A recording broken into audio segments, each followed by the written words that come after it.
Assalamualaikum warahmatullahi wabarakatuh. Perkenalkan, nama saya Nur Syarman Usman Perdana dengan NPM 2015012001 dari program studi S1 Arsitektur, ingin mempresentasikan stupa 4, yaitu struktur rancangan 4 tentang Taman Gajah. Baik, selanjutnya yaitu saya akan mempresentasikan hasil kerja saya mengenai studi preseden, kemudian analisis tapak, dan juga program ruang, matriks, bubble. Kemudian saya akan mempresentasikannya juga tentang gubahan. Baik, yang pertama studi preseden, perencanaan arsitektur 4 ini. Pada perencanaan arsitektur 4 kali ini terkait dengan Taman Gajah di Bandar Lampung, membuat saya untuk memilih analisis preseden sebuah taman kota pula, yaitu taman kota atau alun-alun Gresik. Taman kota ini memiliki segudang potensi yang dapat dikembangkan melihat tempatnya yang berada di pusat kota dan merupakan hierarki pada kota tersebut. Kemudian ini adalah lokasi tampak dari taman alun-alun Gresik tersebut. Kemudian ini adalah dokumentasi dari alun-alun Gresik, ini peta, kemudian ini tapaknya. Pada tampak pada daerah barat itu mata angin terlihat bahwa hadapan alun-alun terdapat yaitu masjid. Proporsi bangunan utama pada taman juga sejajar dengan sangat proporsional dengan lingkungan sekitar, jadi sangat sejajar. Kemudian ruang terbuka yang cukup menjadi aspek utama dalam perancangan sebuah taman kota. Dalam hal ini, Taman Gresik memaksimalkan penggunaan lahan dengan mengalihkan akses utama ke bangunan utama melalui jembatan atau jalur layang, sehingga penggunaan dapat dengan mudah. Kemudian letaknya yang berada di pusat Kabupaten Gresik membuat dikelilingi oleh bangunan-bangunan pemerintah maupun rumah pribadi seperti masjid dan gereja, sehingga sarana yang dibutuhkan antara lain ruang terbuka, ruang parkir, tempat berkumpul juga terpenuhi. Kemudian studi analisis tapaknya, yaitu dari kebisingan. Untuk kebisingan tersendiri dengan intensitas tinggi didapat dari tapak yang pada bagian selatan dan barat daya, dikarenakan arus lalu lintas dan banyaknya kegiatan yang terjadi pada bagian tersebut. Lalu untuk bagian terhening terdapat pada bagian timur. Ini contoh gambarnya. Lalu ada vegetasi. Di vegetasi yang terdapat pada tampak ini terbilang cukup, namun seperti tidak merata dikarenakan dipusatkan pada tapak bagian utara. Untuk bagian selatan sebagai taman rekreasi, mungkin perlu diperhatikan vegetasinya juga pada taman rekreasi. Kemudian aksesibilitas terletak pada pusat kota dengan kelilingi banyak bangunan-bangunan yang jalan protokol. Tentunya membuat aksesibilitas yang terdapat pada tapak ini dibuat luas dan dapat diakses atau dihampiri di segala penjuru tapak. Ini adalah aksesnya mungkin pada gambar ini. Kemudian angin, sedangkan untuk angin membutuhkan survei yang tidak sekali, namun untuk saat ini angin menghembus dan intensitas tinggi terdapat pada arah barat daya menuju tapak. Kemudian matahari pagi berada di sebelah kanan atau timur pada bagian tapak. Cahaya alami tersebut sangat baik bagi tapak, namun pada siang hari dibutuhkan vegetasi yang lebih sebagai penyejuk dikarenakan suhu dan cuaca serta iklim yang memang terbilang panas. Lalu kemudian ada topografi. Lapangan gatam yang pada bagian belakang. Lapangan gatam tersebut memiliki elevasi yang lebih rendah dibandingkan dengan elevasi Taman Gajah, yaitu sebesar 6 meter dengan kontur yang cenderung menurun pada lapangan gatam dan Taman Gajah. Masa dan ruang. Pada tapak terdapat 3 ruang utama, yaitu lapangan gatam, Taman Gajah, dan Gor Saburai. Untuk masa bangunannya yaitu Gor Saburai, musola, dan korem gatam. Bangunan sekitar tapak bangunan di sekitar tapak dikelilingi oleh beberapa bangunan yang terdapat tempat kegiatan dan seperti hotel, supermarket, perniagaan, peribadatan, dan juga sebagainya. Namun, yang paling utama adalah Tugadipura, seperti ada gambar di bawah ini. Kemudian, akibat dengan minimalnya letak parkir membuat penggunaan pemanfaatan jalan di sekitar tapak sebagai lahan parkir, begitu pula dengan adanya Tugadipura yang memiliki tempat yang sangat strategis, sehingga digunakan sebagai tempat kegiatan-kegiatan mulai dari event tahunan hingga demo mahasiswa. Ini adalah contoh bagaimana lahan parkir itu dipakai, atau di pinggir jalan ini dipakai sebagai lahan parkir. Alur, lalin, dan sirkulasi. Arus lalu lintas, dan sirkulasi. Dengan minimnya lahan parkir dan adanya Tugadipura membuat sirkulasi pada sekitar tapak menjadi padat. Lalu ada lokasi. Tapak ini terletak di Jalan Sriwijaya, Enggal, Kota Bandar Lampung. Kemudian analisis fungsi dan penggunaan. Fungsi primer atau utamanya yaitu adanya kegiatan olahraga dan kegiatan rekreasi. Kegiatan olahraga di mana adanya gor saburai dan lapangan Garuda Hitam atau Gatam tentunya membuat tapak ini menjadi pusat kegiatan olahraga. Kemudian kegiatan rekreasi, selain itu, karena letaknya yang berada di pusat, masyarakat sekitar juga menggunakan tapak ini sebagai tempat rekreasi, di mana adanya lahan terbuka yang luas. Fungsi sekunder atau keduanya, yaitu pertama tempat berkumpul, lalu ada pelaksanaan kegiatan militer yang dilakukan di lapangan Gatam, lalu ada jantung atau paru-paru kota, yaitu lahan terbuka hijau yang dimanfaatkan untuk tempat rekreasi. Kemudian ada tempat perniagaan yang dimana dipakai untuk tempat berbelanja makanan-makanan yang ada di sana. Kemudian fungsi dan penunjang kegiatan utama. Yang pertama itu pemenuhan kenyamanan pengguna, kemudian ada pemenuhan keamanan pengguna, lalu pengelolaan tapak dan lahan parkir. Di mana keempat aspek ini sudah mencakup fungsi, penunjang, dan kegiatan utama. Kemudian ada tabel di sini yaitu fungsi, aktivitas, dan pengguna. Fungsi mengelola aktivitasnya mengelola tapak sesuai dengan prosedur. Kemudian penggunanya yaitu pengelola dan servis.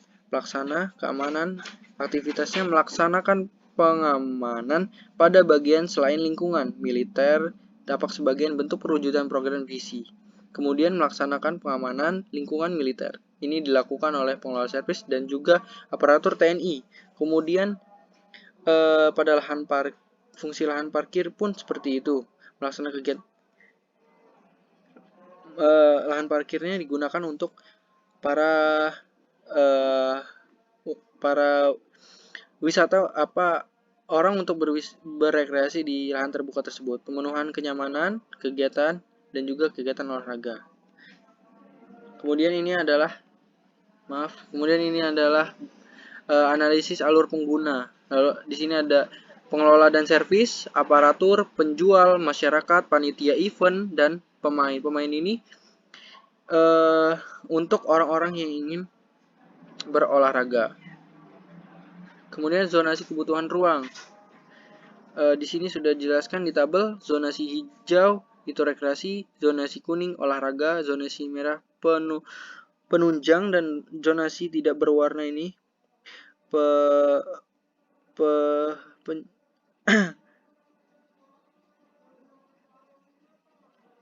lalu zonasi coklat perkumpulan dan acara terorganisir, dan zonasi abu-abu ini lahan parkir. Zonasi yang dilakukan secara sederhana umum menggambarkan keseluruhan tapak saja.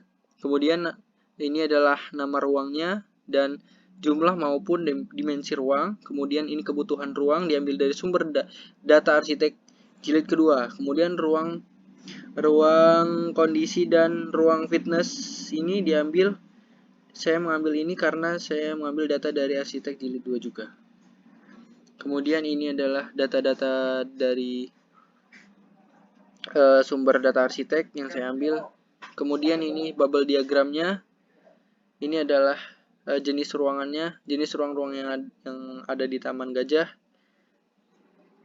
Kemudian ini konsep tapak. Konsep tapak dari segi matahari dalam hal ini tujuannya tapak tentunya sebagai penunjang di mana matahari adalah sumber cahaya utama. Kemudian ini ada dalam vegetasi cenderung sudah cukup dalam keseluruhan bagian tapak namun belum memaksimalkan dikarenakan ada beberapa bagian tapak yang menggunakan beton sehingga tidak dapat ditanami. Kemudian drainase seperti kita ketahui drainase seringkali tersumbat dikarenakan titik-titik letaknya masih kurang. Kemudian sirkulasi dalam hal ini masalah yang terkait dengan sirkulasi adalah kemacetan, kemudian gubahan massa atau masif. Dengan gubahan konsep tapak di atas tentunya berpengaruh dengan massa existing sehingga peletakan massa dapat berubah.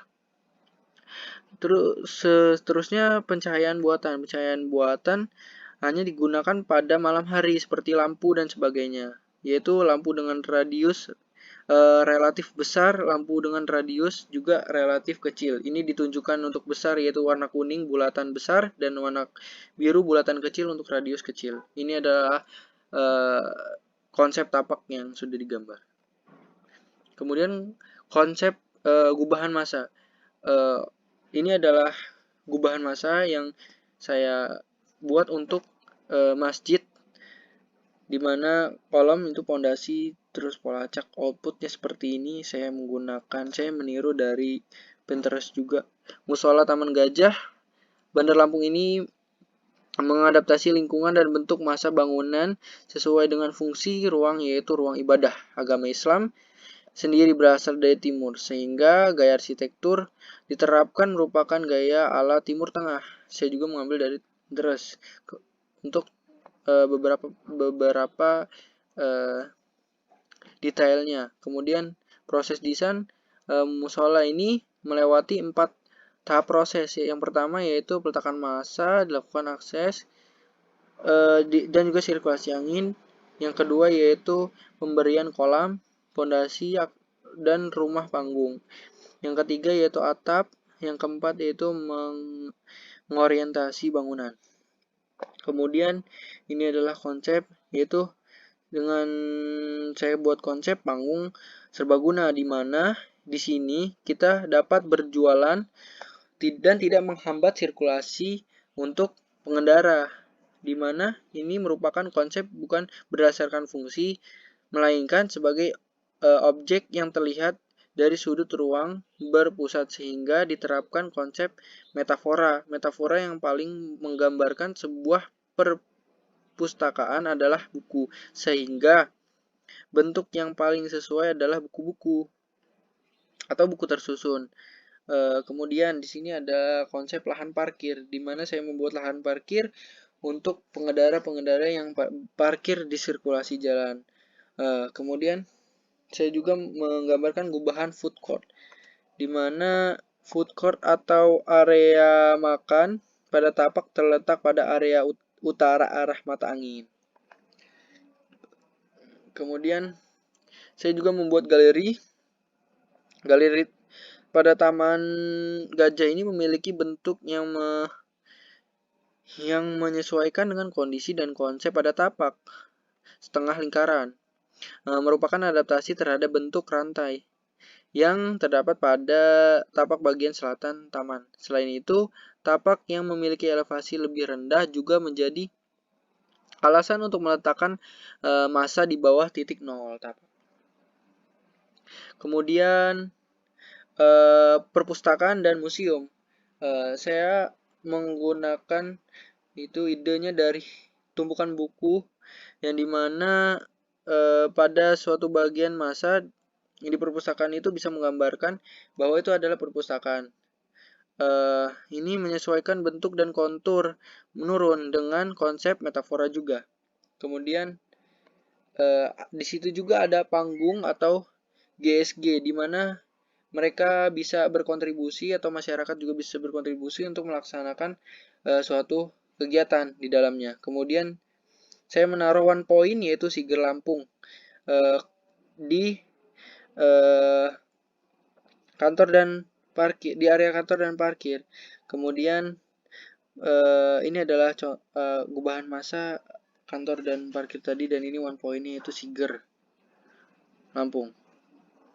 Kemudian saya untuk pada bagian gor saya menggunakan beride dari sistem struktur saraf. Kemudian saya ubah menjadi gor atau lapangan yang dipergunakan untuk serbaguna. Kemudian ini adalah proses desain. Kemudian ini adalah konsep tapak yang dimana menggunakan konsep tumbuh dan berkembangnya suatu makhluk hidup, dan juga konsep green nature as. Oke, sekian dari presentasi saya akhiri. Terima kasih. Wassalamualaikum warahmatullahi wabarakatuh.